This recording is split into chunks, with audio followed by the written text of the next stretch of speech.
An investment, you put $1 in something, more than $1 comes out. How much should you budget for that? Infinite until it doesn't perform anymore. That's why budgeting is a stupid ass notion, and I'm about to dispel it for all of you so that you can live a freer life.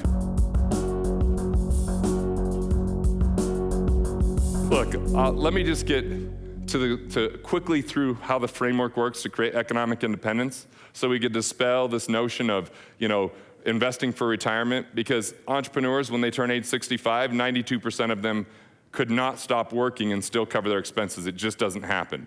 Why? Because it's an antiquated, problematic model where you're being taught to accumulate through deferral, through sacrifice, and through saving. And budgeting sucks. That's why my next book's called Budgeting Sucks, is because no one wants to budget unless they're a weirdo. There's some weirdos in here that like to budget, right? But for the most part, we don't love budgeting. And the reason is it doesn't actually work because it puts you in a scarcity mindset and has you think about constraint. So here's the alternative to budgeting, because as I give you these strategies that are gonna put money in your pocket, this is where I want you to capture it. So if there's one action you take from this talk, this next action is it. So be ready to take notes, all right? And it has nothing to do with my company. You just go to wherever you're currently working. The key is you set up a wealth capture account. It's a separate account than your business checking and your personal checking. What I found is businesses have insatiable appetites. We can always find stagnant money, can find a place to go in a business if it sits there for too long. On the personal side, some of you might be deep savers, but some of you might be spenders, or some of you might, be addicted to really nice lifestyles, because what I found is a luxury once enjoyed becomes a necessity. I grew up in a coal mining town. We stayed in, motels, and now I stay at boutique places, and it's like, that's a lot different price range, And I asked my wife, I said, hey, if we ever went broke, what would you miss most? She goes, where we stay, those damn hotels. Because, when we first were together, I read Millionaire Next Door, I was gonna pinch my way to wealth and save every penny, to the point where she was like, this was a big mistake. I think she thought that. She may have said it to family and friends. She was probably not willing to admit it to me, but thank God I kind of had an epiphany and transferred into the concept of more thinking abundantly and thinking about exchange and thinking about value creation and thinking about enjoying life along the way and understanding that you are your greatest asset. Not a stock, not a bond, not a piece of real estate. So if you don't take good care of yourself, you don't have very much to give. And if you're constantly in constraint and restraint, then you don't learn how to invest, because every dollar becomes a cost to people in the scarcity mindset instead of dollars that become an investment. An investment, you put $1 in something, more than $1 comes out. How much should you budget for that? Infinite until it doesn't perform anymore. That's why budgeting is a stupid ass notion, and I'm about to dispel it for all of you so that you can live a freer life. Would that be worth coming? Okay, good. Now I'm hyping it up like a son of a bitch, I better deliver here. So, all right, so here's the deal. You set up a separate account, and I should make this seem like it's more magical and more difficult. It's so easy, but so profound. You set up a separate account at wherever you're banking. You need to make sure it has a sweep relationship, S-W-E-E-P, not sweet, a sweep relationship, where you can automatically sweep money into this account. So when you go to pay yourself, you take money from your business and you pay yourself personally, which if you're not doing, what the hell's wrong with you? We need to talk, because we'll get that money back from the government so you can start paying yourself more. But when you go to pay yourself, you just pay yourself first, right? Before you pay bills, before it goes to lifestyle, you take a percentage off the top. My recommended percentage is 18%. Now there's a reason for that 18%. 3% because I think taxes are gonna increase. 3% for planned obsolescence because I just bought a house not that long ago and our stupid Viking dishwasher doesn't wash dishes apparently. I literally think there's Vikings in there licking the dishes, it is just, so we had to get a new, that's called planned obsolescence. You just have to replace stuff over time, right? Another 3% for technological change. Because even over by the rescue mission over here, there's still homeless people with cell phones. I mean, it's amazing. Technology changes our world, and there's certain things you're gonna start to acquire that don't even exist today. Another 3% is for inflation. And that's probably low, but I'm just saying we gotta be able to handle the fact that our dollars erode over time and our purchasing power goes down. Another 3% for one of my favorite things, which is propensity to consume, which means a luxury once enjoyed becomes a necessity. We just like to buy nicer things over time, hopefully. Hopefully we continue to increase our lifestyle. And the last 3% will probably be your favorite, which is simply you set up a second account. So you have two accounts you're gonna set up. Your wealth capture account and your living wealthy account. Wealth capture, all 18% off the top goes there. Melinda, you've been doing this for a year now, right? Yes. Right, so she could tell you. Yeah, so I taught her this a year ago. She's been doing it for a year. Working? It is. Absolutely. So I even answered for you. Is it working? Yes, it is. Yes. So, I probably should let you answer. All right. So this living wealthy account is you just take 1/6 of what you pay into the wealth capture and you put it in your living wealthy account. And this is the rule. Guilt-free spending. That's your reward for paying yourself first, that you get to spend that on whatever you want. Mine is probably heroin. I mean, maybe like psychedelics and stuff are fine, but heroin, I don't know. I just don't know. I haven't been convinced that that could be a good thing. But yeah, what do you want to spend it on? You just treat and reward yourself with no guilt. Guilt-free spending, all right? You pay yourself first. Now, if you feel like 18% is hard to get to, that's where we're going to next. I'm going to show you how to get there. I just want you to set up this account, because if you don't set up the account, here's what happens.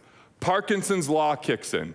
Parkinson's law states that when you have an increase in your income, if you don't have an infrastructure to capture that increase, within 3 to 6 months, your expenses will rise to meet or they'll actually exceed that increase. Have you ever met that person making more money now than ever before in their life, in more trouble than they've ever been in their life? Sometimes entrepreneurs spend optimism. They have a great month, and they extrapolate that as their income for the rest of their life, and that's just going to keep going up.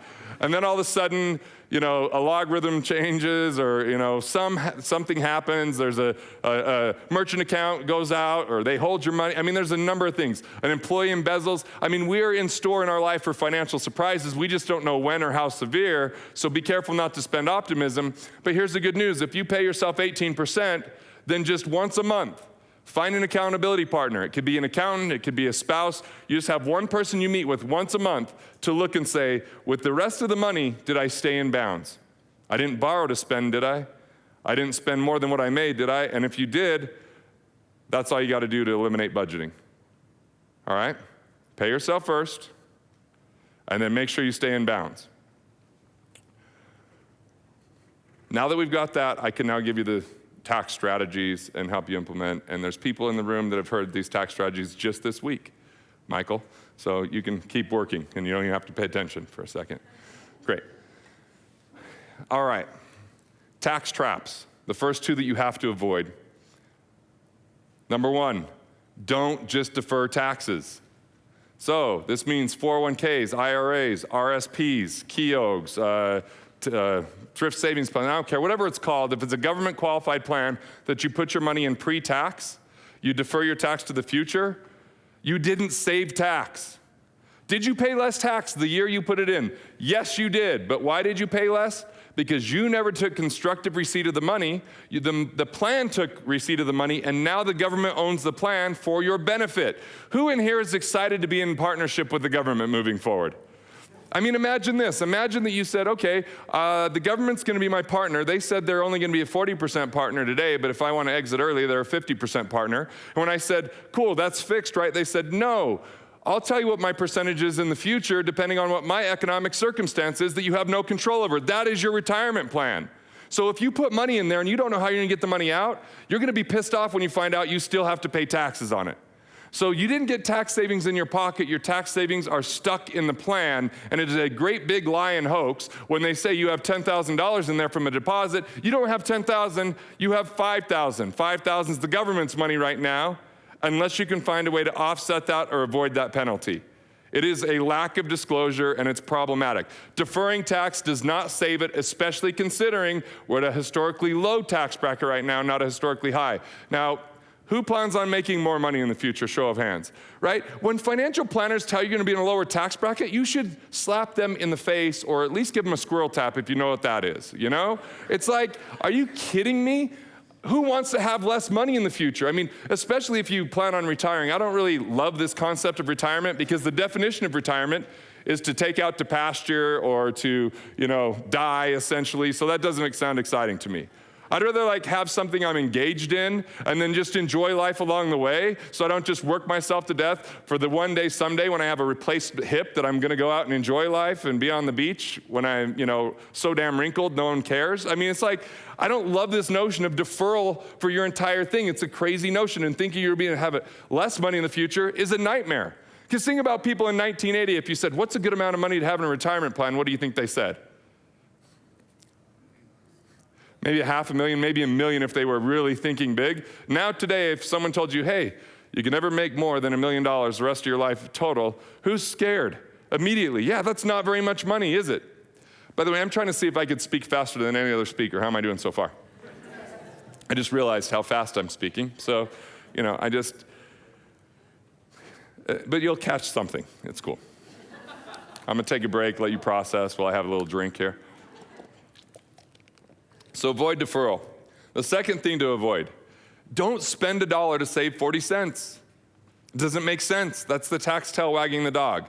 I had this guy, Gary, call me once, and he's like, he just started working with us in November. It's December. He says, hey, my accountant just told me congratulations. Which, by the way, that smug-ass accountant that says congratulations when you owe tax deserves to be tortured. They need to go to Gitmo. I feel like that's the only thing, because like, what the hell? Congratulations? You owe an extra $251,000 to the government. What a good year.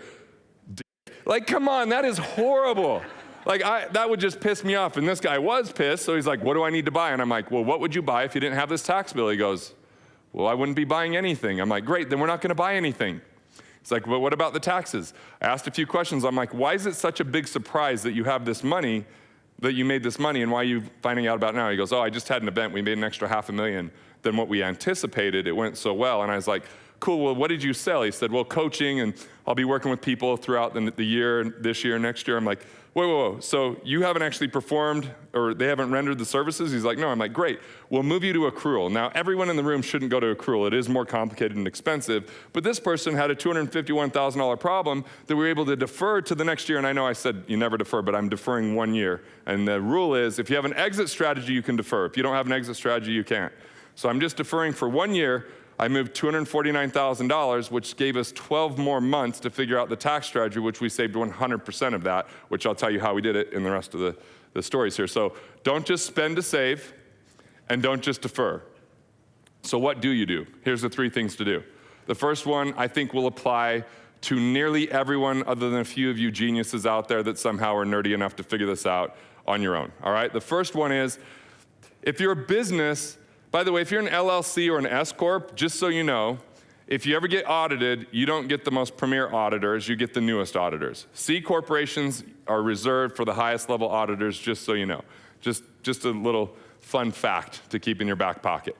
But what I find atrocious for business owners is most of them have a ton of expenses that could become deductions, and they don't take the deduction. First of all, because they have some yahoo that says they're an accountant that's not really a tax strategist.